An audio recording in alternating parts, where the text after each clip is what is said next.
નકરું ગાવાનું નથી, એને બોકાહા નાખ્યા કહેવાય.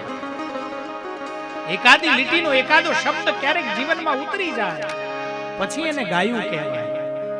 કારણ કે ગવાય શું ખબર છે? સમગીયતે,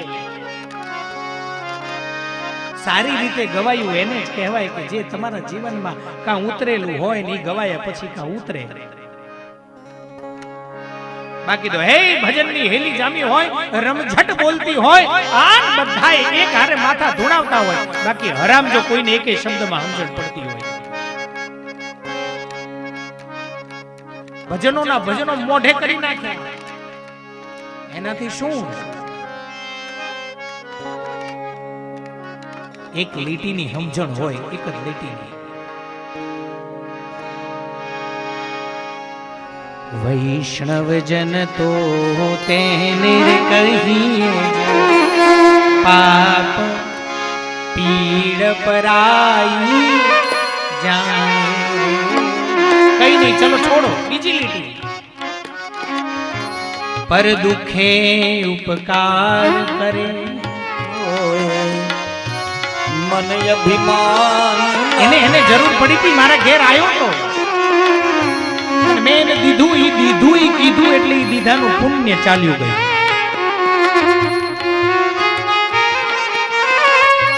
એમ ગમે તેવા પાપ આપણાથી થયા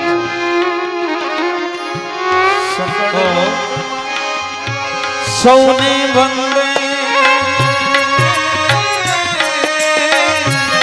અને આપણે નિંદા કર્યા વગર તો ચાલે જ નહીં, દિવસ જાય જ નહીં. ના પાડતા પાડતા પણ આપણે નિંદા તો કરીએ.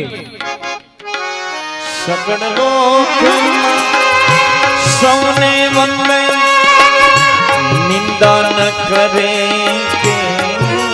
આખું ભજન નહીં, આમાંથી એક લીટી, ગમે તે એક લીટી જો યાદ રહી જાય, કોઈ પણ એક લીટી, તો આ જીવનનું કલ્યાણ થતા કોઈ રોકી શકે નહીં. વાચ કાચ મન નિશ્ચળ રાખે, વાચ કાચ મન નિશ્ચળ રાખે, ધન ધન જનની તેરે વૈષ્ણવ જન.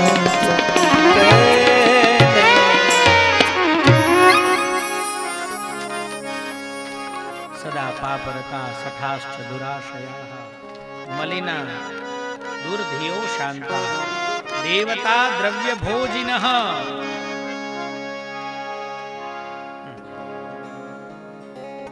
પુરાણસ્યાસ્ય પુણ્યમ સન મહાપાતક નાશનમ. ગમે એવા પાપ કર્યા હોય પણ શિવ પુરાણની કથાને એકવાર સાંભળો.